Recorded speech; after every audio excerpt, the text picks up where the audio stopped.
Dream country mo rin ba ang Japan? Pero freelancer ka at wala kang ITR? Freelancer as in virtual assistant, graphic designer, video editor, medical VA, real estate VA, at kung ano pa basta freelancer ka. Pero, ang problema mo naman is wala kang ITR. Paano kaya yan?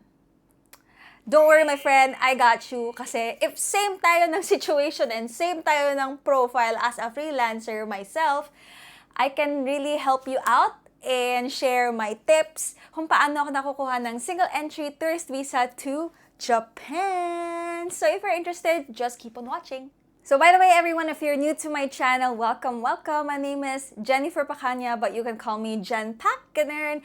And for today, I will share with you kung paano ako nakakuha ng single entry tourist visa sa Japan as a freelancer. So my profile is, I have been freelancing or in the freelance industry fairly really new. Nung pandemic, 2020, dun lang ako nag-start na mag-switch from like corporate BPO to freelance virtual admin assistant. Quick background about myself. Dream country ko na talaga ang Japan ever since. Siguro childhood ko na talaga yung Slam Dunk, yung Ghost Fighter na parang nung elementary pa nagmamadali na akong umuwi sa bahay kasi gustong-gusto ko talagang panoorin yung episode ng Ghost Fighter, ng Slam Dunk, or kung ano pa naman yung mga anime na pinanonood natin nung bata pa tayo sa Studio 23 at saka sa GMA at saka sa ABS-CBN. So, since then, gustong-gusto ko na talaga mag-travel ng Japan. Pero, back then, nung nasa BPO pa ako, sobrang hirap talaga na i-achieve siya. Kasi, di ba, ano lang naman yung sweldo natin sa BPO. Parang sobrang hirap talaga maka-ano ng pera, maka-raise ng funds to fund our travel. So, ngayon, promise ko sa sarili ko na kapag nakaluwag-luwag na ako, magta-try talaga ako na magja-Japan. Actually, nangyari itong plano na to na pagja-Japan ko nung 2023 March. Kasi nag-seat sale, nag-piso sale yung Cebu Pacific ng pa-Japan. So, from Cebu to Narita, as in non-stop, no stops at all, direct flight siya guys, ay nakuha ko ang aking ticket. Almost 5K, round trip na yan. Wala pang baggage allowance. For me, that is already a steal. Kasi di ba yung normal naman na pamasahe or airfare from Cebu to Narita, Tokyo is siguro on average, maybe between 15 to 25,000, depende sa month or sa season.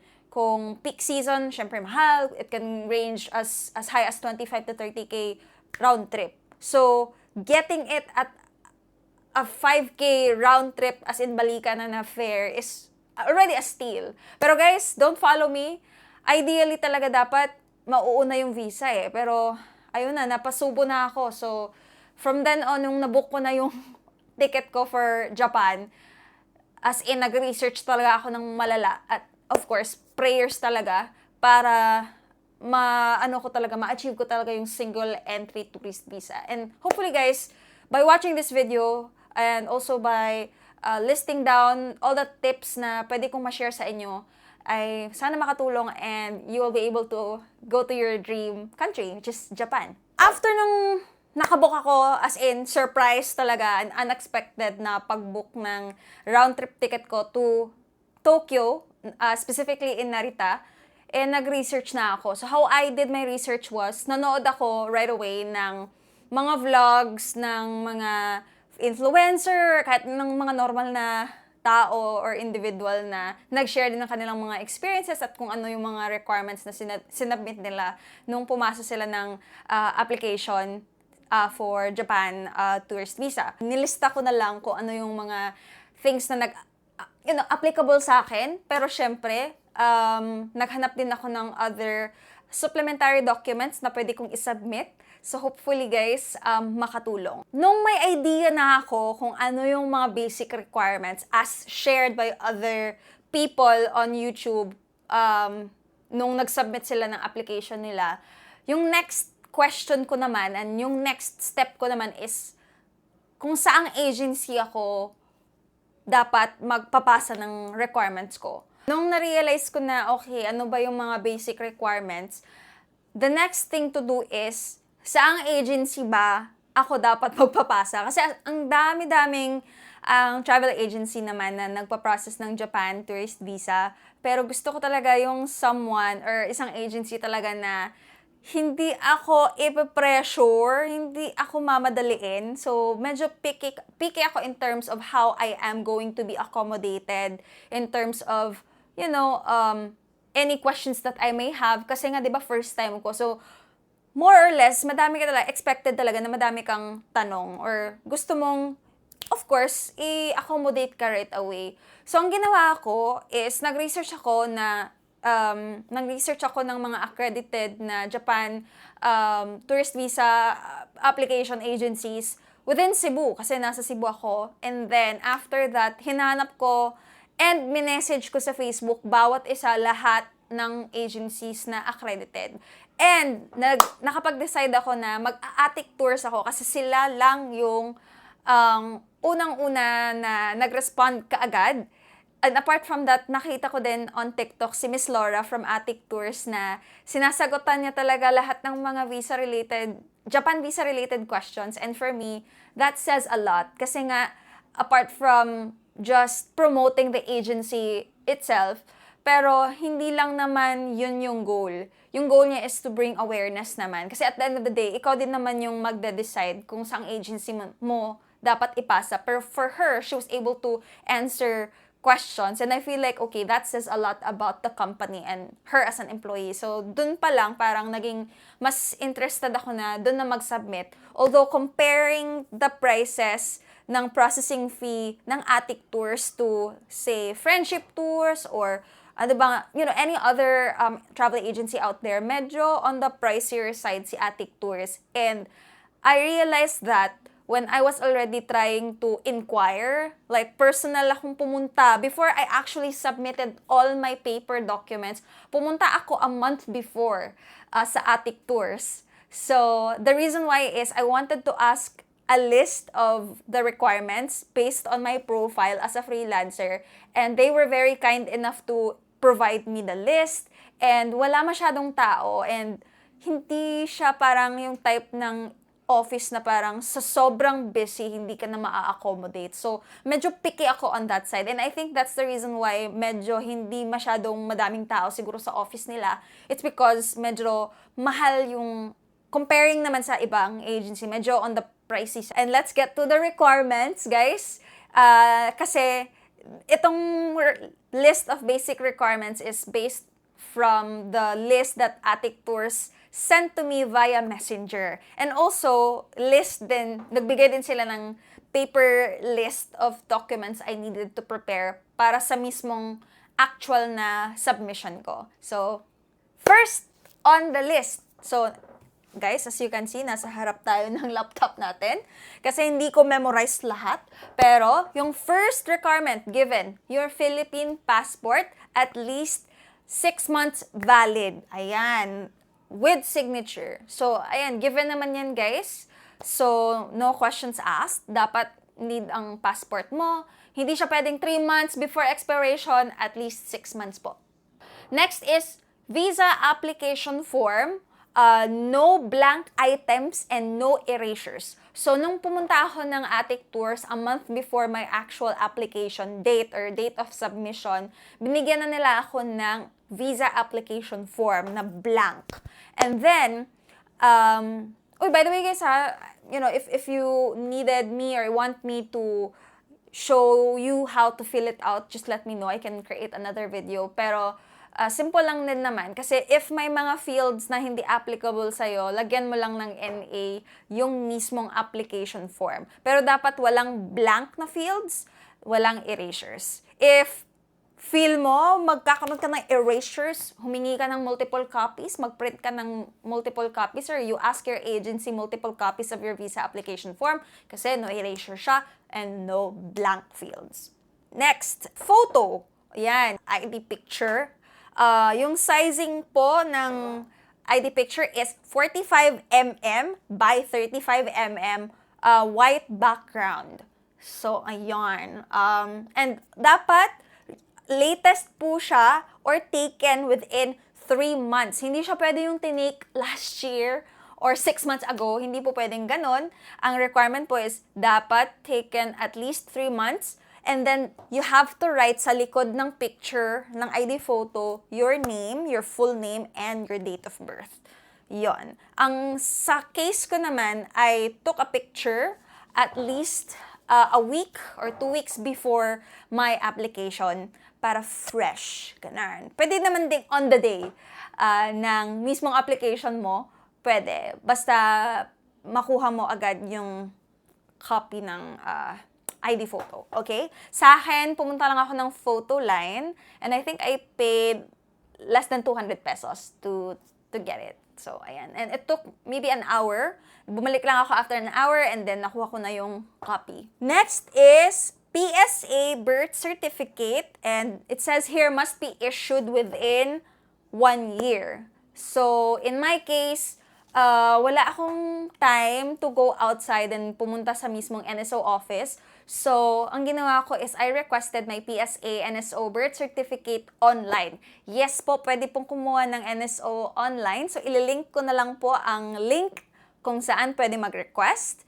And ang mangyayari po is you need to just fill out the, fill out the information, and then it will ask you to pay online. Pwedeng GCash, pwedeng card, and then after that is ipaprocess na ni PSA yung request mo na NSO or document, and then they will deliver it sa bahay. Like, in my case, naghintay lang ako ng siguro mga 1 week, and then after 1 week, na-delivered na siya. Dapat, you need to stay at home, kasi they will ask you a valid ID when you claim it.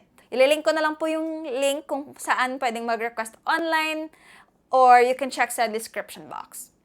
May mga other requirements pa if wala kayong NSO.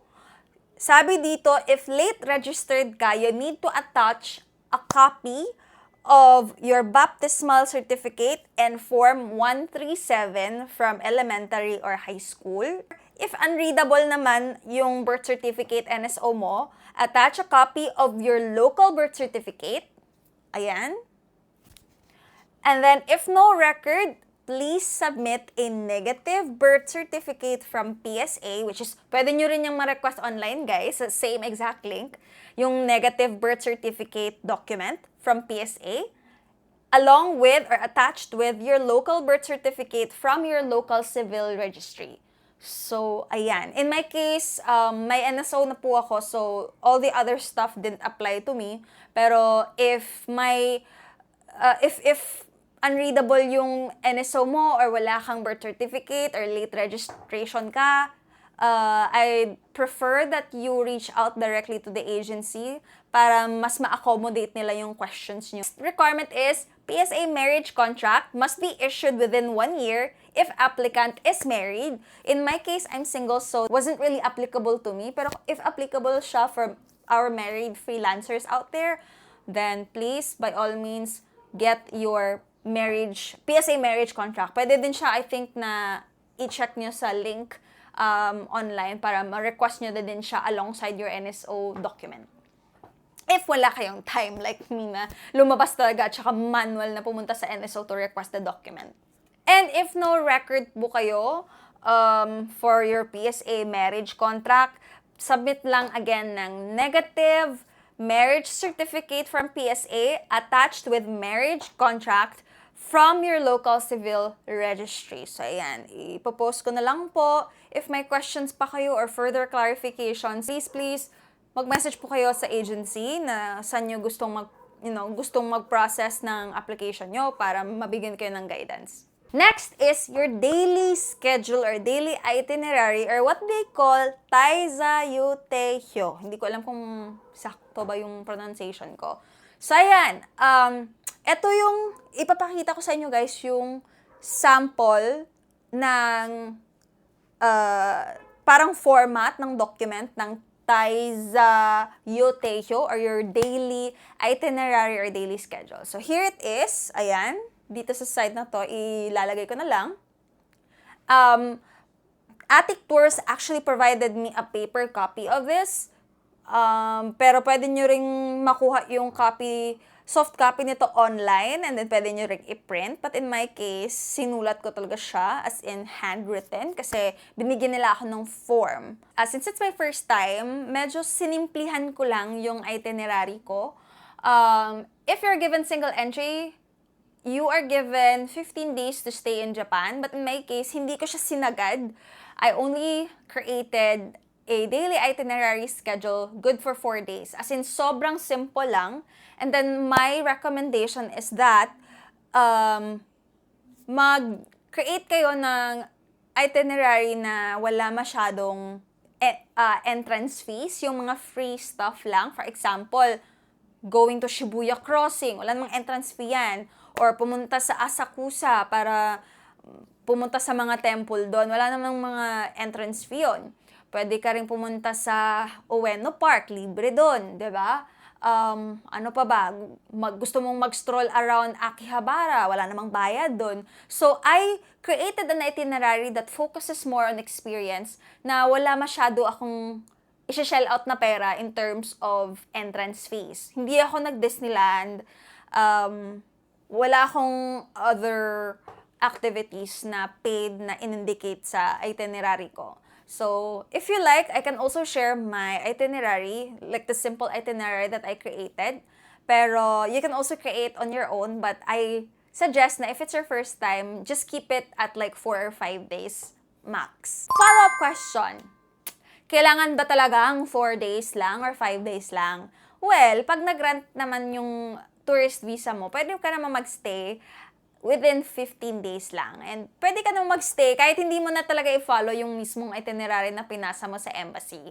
Ano lang yun, parang application lang yun. But at the end of the day, ikaw din naman yung magde-decide. It's your discretion naman kung ipupush mo yung 10 days or 12 days. Pero para sa akin, hindi siya ideal na isasagad mo na 15 dahil hindi mo din alam kung, may mga alam mo na yung airline, especially kung budget airline like Cebu Pacific, hindi mo alam kung may mga delays or need pang mag-extend ng isang araw, diba? So, pag sagad na, medyo magkakaproblema tayo dyan sa visa part. So, para sa akin, goods na ako sa 10 days. 8 to 10 days. Yun na talaga yung pinaka-max ko. But when you're submitting or pag nagsasubmit ka ng Taisa Yuteikyo nyo or your daily itinerary schedule as part of your Japan visa application, I suggest lang na limited to 4 days or 5 days. Hindi mo dapat, wag mong i-specify na 10 days na itinerary or 15 days na sobrang sagad na sagad. If yung bank account mo naman doesn't speak for it or you cannot, like your bank accounts or your financial documents doesn't really justify yung number of days. And I will talk about that a little later. And speaking of financial documents, leads us to the next requirement, which is bank certificate valid within 3 months. So, ayan, bank certificate na tayo. In my case, pumunta ako ng Union Bank kasi Union Bank yung savings account ko. And I only waited, I think, 1 hour or 2 hours. 1 hour and 30 minutes. Para makuha ko yung mismong bank certificate. And itanong nyo na lang yan sa bangko nyo. Kasi they will ask you kung para saan yung reason ng pagpapaprint nyo ng bank certificate. And I just told Union Bank na for Japan tourist visa. And alam naman na nila yung format, kung ano exactly yung information na needed ng embassy in terms of, printing that specific document. As far as I remember, ilalagay doon sa mismong document, of course, given yung balance mo, kung saan nakapangalan yung bank account, kailan siya na-create. I usually request my financial documents from the bank on the day na magsasubmit ako. For example, gusto ko mag-submit this Friday. So, on Friday, like, in the morning, pupunta na ako sa Union Bank or kung saang bank ka naka-savings or may bank account. And magre-request na ako ng pagpapaprint ng bank certificate. And then, the next requirement is your income tax return or ITR. So, in this case, kung nandito ka na sa part na to, diba, exciting kasi in my case, wala akong ITR, guys. The reason behind is I'm in this industry not fairly long and it's a reality na as freelancers, hindi naman talaga sobrang stable ng income natin. May mga days na we're earning more, may mga days naman na we are earning less. May mga clients tayo na suddenly are, ending our contracts. May mga clients na bago. So, fluctuating yung earnings. And at that point in time, sinabi ko sa sarili ko na I will only apply for ITR or magbabayad lang ako ng tax pag alam ko na talaga at nag-gauge ko na yung relationship ko with my clients. And so far, I've been with this client for 3 years, going 4 years, and I think it's about time. But during that time na nagpasa ako ng Japan Tourist Visa application, wala pa ako at hindi pa ako nag-submit ng ITR. So sabi ng bagong update via Japan Embassy na if wala kang ITR, you can submit these documents that I'm about to say in lieu of ITR. So, kung wala kang ITR, pwede kang mag-submit ng, number 1, yung bank certificate with ADB or average daily balance, or bank certificate plus bank statement worth 3 months. So, I need to repeat that. Again, if wala kang ITR, pwede kang mag-submit ng bank certificate with average daily balance, yan. Or if may mga ibang bank kasi guys na walang ADB or average daily balance yung bank certificate nila. That's why may or. So, bank certificate plus your bank statement worth 3 months. Meaning, ipiprint ng bank mo yung transactions mo, your bank transactions in the last 3 months.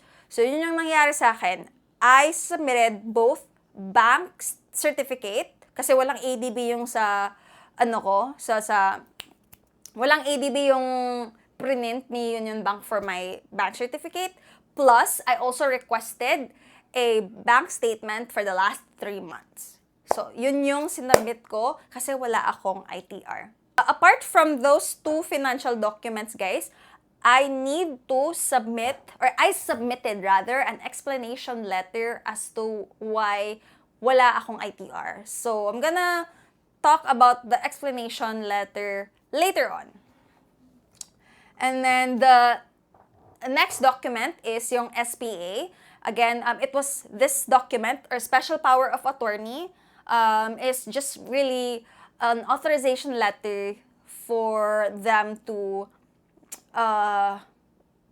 making sure na legit yung documents na isasubmit natin.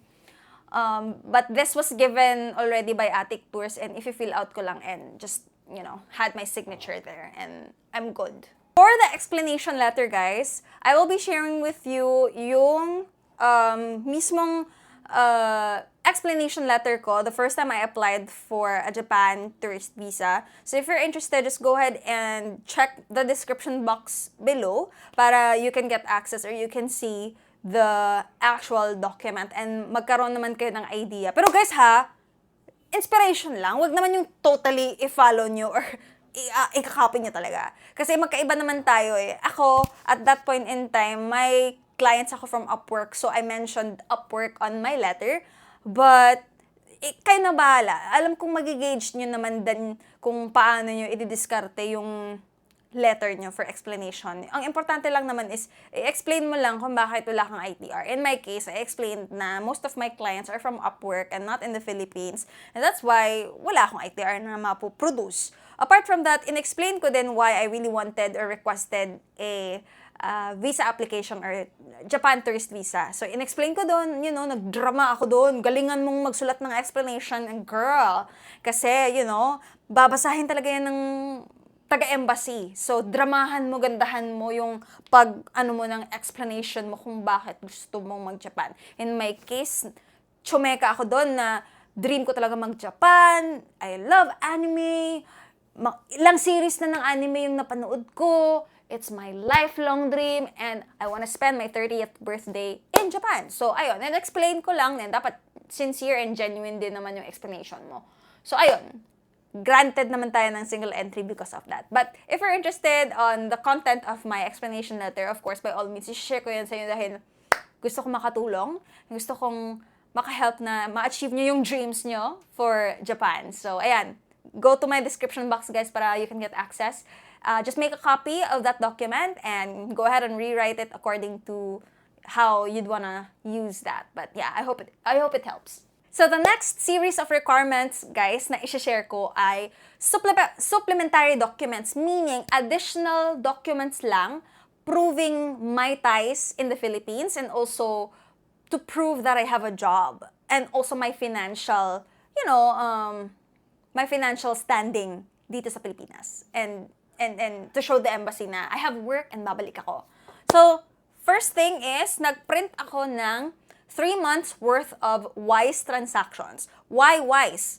If PayPal kayo or may Pioneer kayo or ano pa bang mga money transfer apps kayo na ginagamit, to get salary from your client, then by all means, go ahead and print it. But in my case, gumamit ako ng WISE sa isang client ko and I wanted to show it to the embassy na I'm consistently earning in the last 3 months, so print ko siya. For this one, this is for my friends na Upwork freelancers. I printed certificate of Upwork earnings or earnings from Upwork. So if wala kayong idea kung paano yan ipiprint, I will link this video tutorial that I created a couple of months ago kung paano nyo ipiprint yan. Next requirement is certificate of employment. So, of course, dapat ipakita mo na legit talaga na you're earning and you have clients. In my case, nag-prepare lang ako ng certificate of employment, of course, that has your name, your position, kailan ka nag-start sa company, yung salary mo, salary range, and then, ayan, print ko lang siya, guys, and submit then along with my other documents. And, of course, yung bayad. Bayaran natin yung visa application natin, which is, for Attic Tours, guys, for single entry, yung processing fee nila is 1,680 pesos, plus 300 pesos courier fee. Kasi nga, I'm from Cebu and need pa i-ship yung passport from Cebu to Manila and Manila to Cebu. So, kailangan natin ding bayaran yung pag-ship ng passport natin kasi nasa probinsya tayo or provincial na siya and it'll take a couple of days to get it in my hands. So, that's why. A total of 1,980 yung binayaran ko for my single entry tourist visa application via Attic Tours. After kong ma-print lahat ng documents ko, I went to Attic Tours in SM City, Cebu. And yung na-appreciate ko sa Attic Tours, wala masyadong tao, na-accommodate ako right away, hindi ako na-feel pressured or hindi ko na-feel na minamadali ako para, okay, alis ka na kasi may next customer pa kami or my next client pa kami. Hindi ko na-feel yan. Never ko na-feel yan. And ang na-appreciate ko din sa Attic Tours is they're very thorough, very particular sila sa pag-a-assess ng documents ko. Hindi ko din mako-compare. Wala akong point of comparison kasi Attic Tours lang din naman ako for my first and second tourist visa application, ha. Pero yung na-appreciate ko sa kanila is they're very thorough in terms of assessing kung ano yung mga kulang ko sa application. For example, yung COE ko, hindi ko na-affix yung signature ko. Or yung sa document, may dapat akong, parang sa explanation letter ko, parang dapat may i-edit pa ako. Mga ganon. Mga ganong bagay, mga little nuances, but it really, really, really helps a lot in terms of your application. So, siguro sa iba, dahil sa sobrang sigurong daming tao, may nababasa ako na hindi masyadong na-assess, hindi masyadong na-double check or triple check yung documents. So, may tendency na, hindi ko alam kung ano yung term, parang na-terminate yung application. Hindi siya na-declined or hindi siya na-deny, parang na-terminate yung application kasi may kulang, may blank field na hindi na lagyan ng NA, things like that. You have to be very particular kasi nga, girl, it's not cheap. It'll really take time. So, ayan. So, importante para sa akin yun. And I'd rather pay extra for comfort and to, have that kind of service. But again, by all means naman, guys, kung ano yung mas malapit sa inyo or kung ano yung mas affordable for you guys, then by all means. Pero ako, this is just my personal experience and I hope na you can consider them kasi they're so nice. And then after reviewing, binigyan ako ng resibo or receipt with the things that I paid for, and then they told me na to allow 7 to 14 days worth of processing time. So, ayan, antay-antay lang ako, and then in my case, it only took at least 10 days, including Saturday, Sunday, para makuha ko yung result ng aking tourist visa application, and then they will give you a call, or if hindi ka nakasagot sa tawag nila is they will send you a quick text message. So, ito yung text message ni Ate Tour sa akin. I'll just show a screenshot. And then, after that is, pumunta na lang ako dun sa office nila ulit. Kasi hindi nila sasabihin at hindi din nila i-disclose over the phone or via text kung granted ka ba o hindi. So, medyo kabado talaga. Kabado 20 as in, nung pagpunta ko ng office nila. Pero, good thing is, na-granted naman tayo ng single entry tourist visa. So, thank you so much, Attic Tours and Japan Embassy for granting me. And of course, the universe and the Lord for also blessing me with this chance and opportunity to visit Japan once more. So, ayan. I'm so happy and I'm super grateful. So, I hope guys na hopefully this video will really help you out if ever gusto nyo mag-plan na pumunta ng Japan as a freelancer na walang ITR. I'm not promoting a no ITR freelancer. However, you know, if balak nyo namang mag-travel in the future, it really, you know, helps to process that document. In my case, I'm about to process that in 2024. So, ayan guys. And my last tip for you guys, if you wanna apply for Japan Tourist Visa, is join Japan for Dummies Facebook group page. Ang dami kong mga friends na sinasabi nila na gusto nilang mag-Japan, pero hindi nila alam na before all of these, I did my research and I ended up joining a specific Facebook group for Japan visa application. So, ililink ko guys yung Facebook page ng Japan for Dummies. And the reason why I wanted you guys to join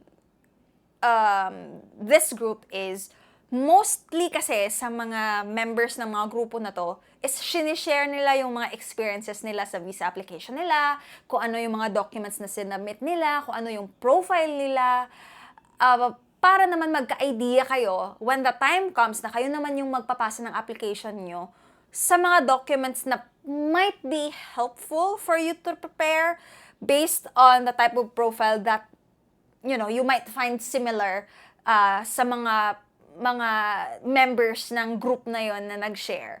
Kasi in my case, may nakita na ako mga freelancers, mga VAs, na nag-post sila ng profile nila doon, nag-post sila ng mga list ng mga documents na sinubmit nila and any other supplementary or additional documents as freelancers. So doon ko lang nalaman na, okay, mas maganda pala pag nag-print ako ng proof of transactions ko sa Wise, sa Upwork, etc.